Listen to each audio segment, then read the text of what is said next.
तुझे करके दिखा दूंगा, किस धोखे में ना तू रहना, तुझे पल में भुला दूंगा।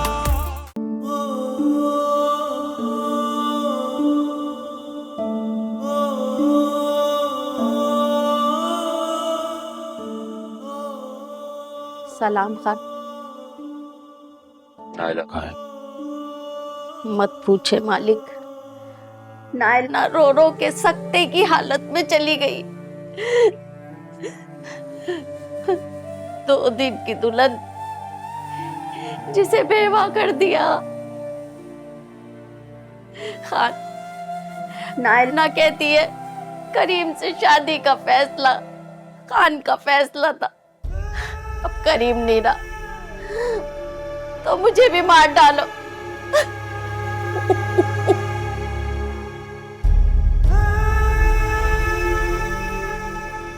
वहीं तुम जाओ, तुम मुत्तसिम की चाय का इंतजाम करो। जी बीबी।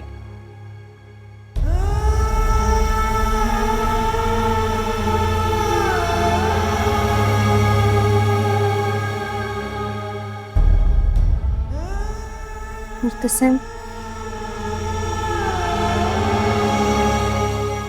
अपने किसी फैसले की वजह से मैं कभी किसी के सामने जवाबदेह नहीं हुआ। ये मेरी हार है, मेरी नाकामी है। मैंने एक लड़की की जिंदगी बर्बाद कर दी। तुम्हारा कसूर नहीं है, बस जो उनकी किस्मत। किस्मत? अगर किस्मत कसूरवार है तो हम इन गरीबों की किस्मत क्यों अपने हाथों से लिख देते हैं? कोई हक नहीं है हमें। सिम, तुमने उनका भला चाहा, क्या कर सकते हैं अगर शुरुआत ही गलत अंदाज में हुई।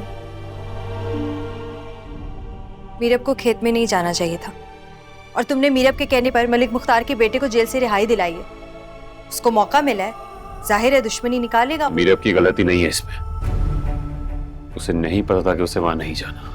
तुम्हारे मना करने के बावजूद गई है। 3 बंदे, 3 इंसान,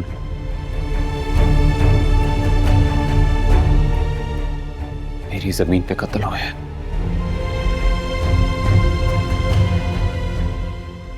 कि मौत का जिम्मेदार मैं हूं, मैं खुदा को जवाब दे मैं हूं।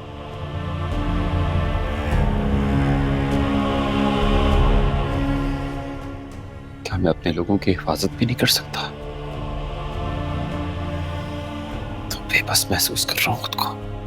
अच्छा प्लीज तुम परेशान नहीं हो, सब ठीक हो जाएगा इंशाल्लाह। ठीक तो मैं खुद करूंगा।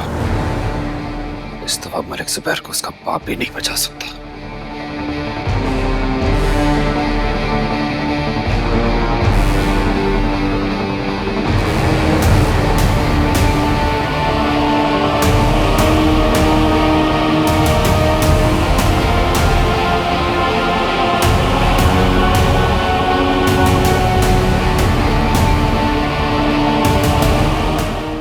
मीरब की कोई गलती नहीं है, एक हर्फ नहीं आने देता मीरब पर।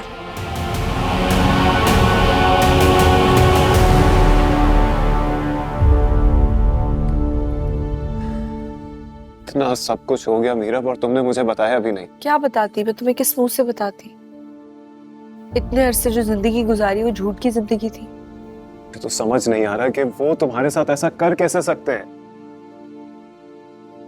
शायद उन्होंने शुरू से ही डिसाइड किया हुआ था। मैंने ही गलत उम्मीदें लगा ली थी।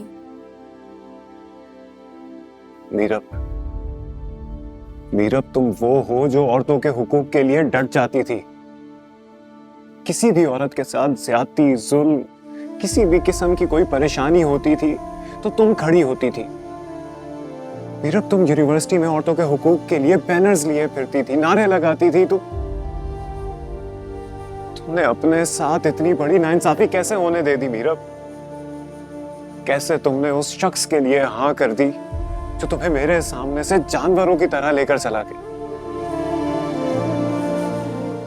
मीरब तुम्हें क्या हो गया है? तुम्हें पता है रोहिल, कभी कभी इंसान अपनी जिंदगी के ऐसे मोड़ पे आके खड़ा होता है कि उसके पास कोई ऑप्शन ही नहीं होती। शायद मेरे साथ भी यही हुआ, लेकिन मैंने हिम्मत नहीं हारी है। नीरव, क्या तुमने कभी मेरे बारे में नहीं सोचा?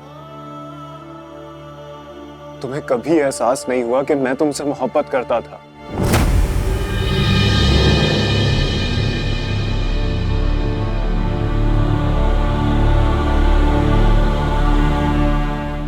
सब छोड़ो, तुम्हें मैं कभी क्या ऑप्शन भी नहीं लगा। क्या कह रहे हो रोहित? हाँ मीरब, मैं तुमसे मोहब्बत करता था। क्या कुछ नहीं सोच रखा था मैंने अपने लिए, तुम्हारे लिए, हमारे फ्यूचर के लिए। और तुमने दबाव में आकर के एक ऐसे शख्स से शादी कर ली जिससे तुम मोहब्बत ही नहीं करती, जिसके साथ रहना ही नहीं चाहती। रोहिल, ऐसा तुमने मुझे कभी कुछ कहा ही नहीं, और ऑनेस्टली स्पीकिंग मैंने हमेशा तुम्हें अपना दोस्त समझा है।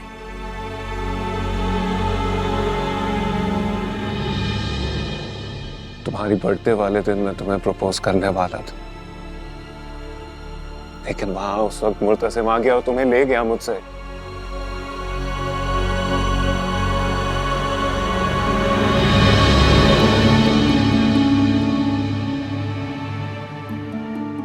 तुम्हारे लिए मेरा, तुम्हारे लिए ली थी।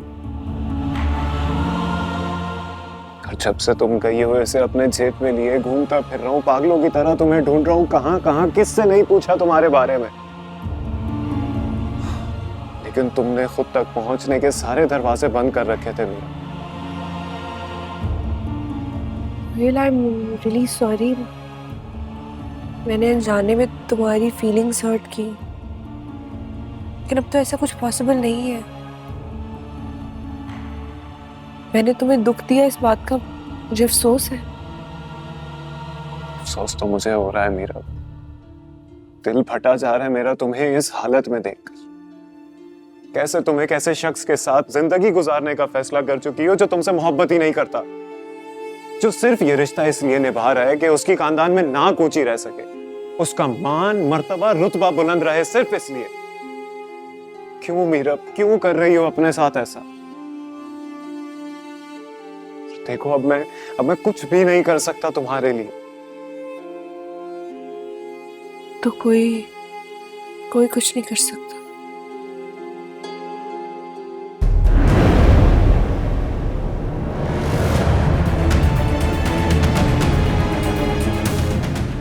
मीरा, मीरा, क्या हुआ? तुम ठीक हो ना? हाँ, मैं ठीक हूँ। मैं क्या बताऊं, घर में एक और नया प्रॉब्लम खड़ा हो गया। नहीं, तबीयत ठीक नहीं थी, उल्टा सीधा खाने की वजह से फूड पॉइजनिंग हो गई थी, नोजिया वगैरह। और माँ बेगम तो कुछ और ही समझ बैठी। हकीकत ऐसे कुछ भी नहीं है, इतनी मिसअंडरस्टैंडिंग हो गई है, जबकि मेरे और मुर्तसिम के बीच में कुछ भी नहीं है। हमारा सिर्फ कागजी निकाह है। क्या होती है बेवफाई, तुझे करके दिखा